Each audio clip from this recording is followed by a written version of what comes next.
Okay, here we are in the garage, fitting an engine. Started this job last Wednesday. Today is Tuesday of the following week. Now, we'll go into that and why that is. There's the engine. Doesn't look very complete at the moment, but I've had to strip it down again. That was about, 10 minutes away from going into the car yesterday. Spent the whole day building it up. I received the engine in the morning. Spent the whole day, me and my lad, building the thing up properly.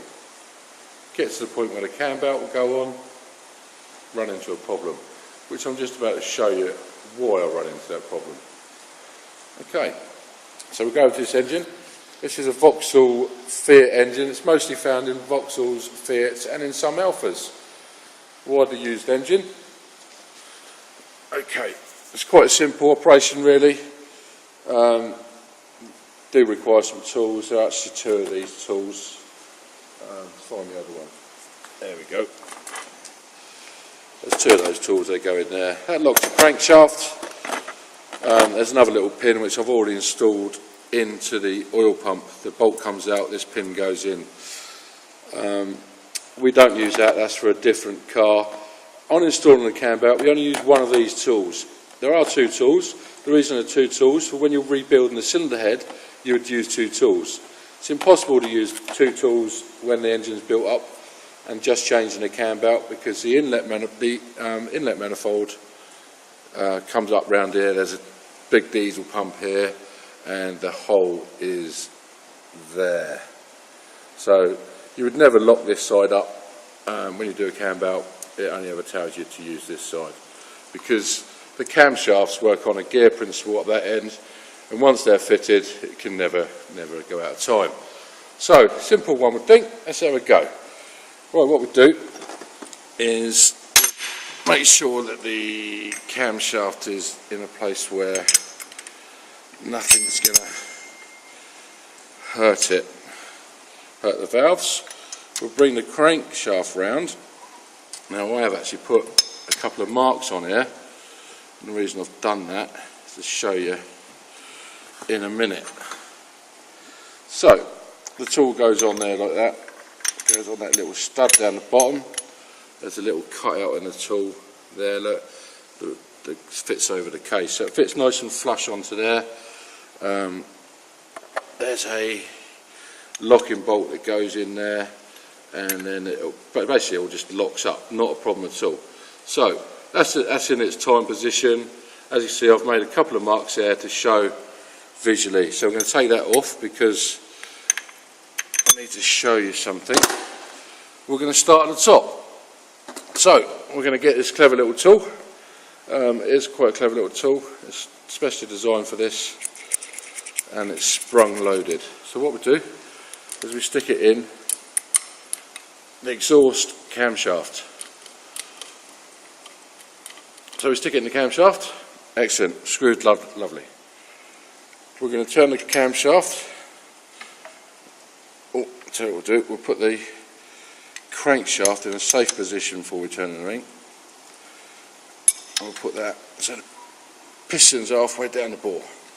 Okay. So, I'm going to listen for a click. Heard the click. The camshaft won't turn.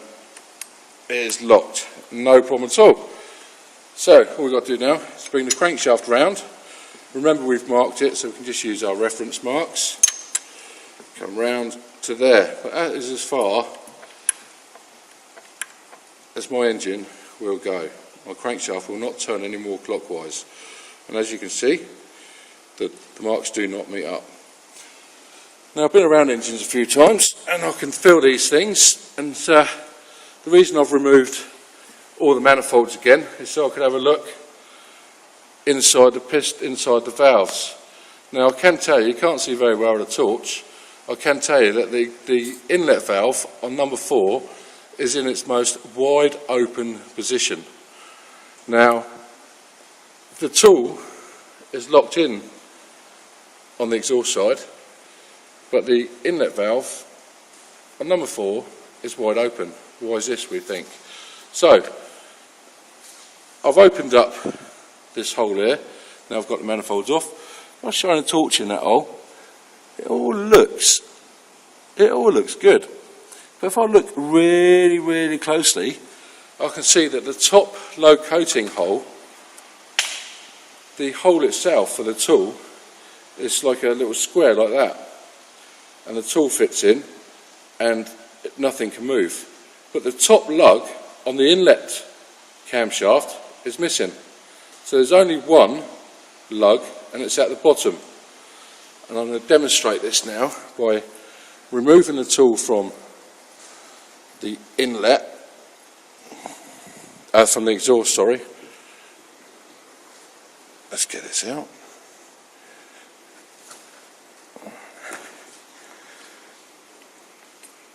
Lovely.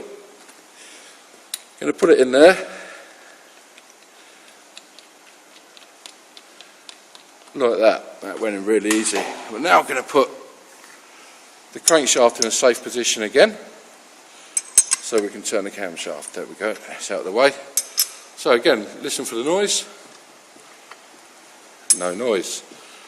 But if I go anti-clockwise, it's locked. Absolutely locked.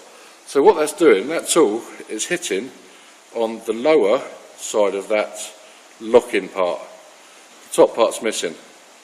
And that's why this will turn that way with the tool in, but it won't turn that way. It locks up. So that's not really a problem because that's in its lock position, and when it's in its lock position, the timer mark on the camshaft sprocket there and there don't line up. It's too foul. Bear in mind that's locked now, so if I was to come round to this hole, let's grab my torch.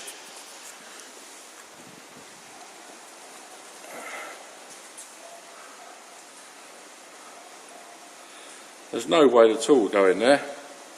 There we go, you can see the bottom lug just inside the hole. So you can see the bottom part of the camshaft, just right to the bottom, that's it. So there's no way the tool would go in this side. So therefore, the cam timing on this engine has not been set properly. Not only has it not been set properly, it's either been, this camshaft's either been broken when it's been installed, because someone's probably done a nut up there with the locking tool in and stressed the camshaft, or it's been fitted with a broken camshaft. The easiest way to tell that is take this cover off. If there's a broken bit of camshaft in there, it was broken during assembly. If there's no broken bit of camshaft in there, it was probably fitted broken. Not good workmanship as far as I'm concerned. So, this fellow on the phone says to me, I can't understand why there's any problems with your engine, because we run these engines after we build them. We put a cam belt on them, we spin them over and do a compression test. Well, you listen to me. I've been doing this 24 years. If anybody was to have fitted a cam belt to this engine and turned it over, it would have bent the inlet valves. The inlet valves are not bent. The cam timing is not right. I've lost a whole day's labour today fitting this engine, taking it apart, finding somebody else's problem, because I've been made to feel like it's my problem on the telephone conversations. It's not my problem. Whoever built this engine needs sacking.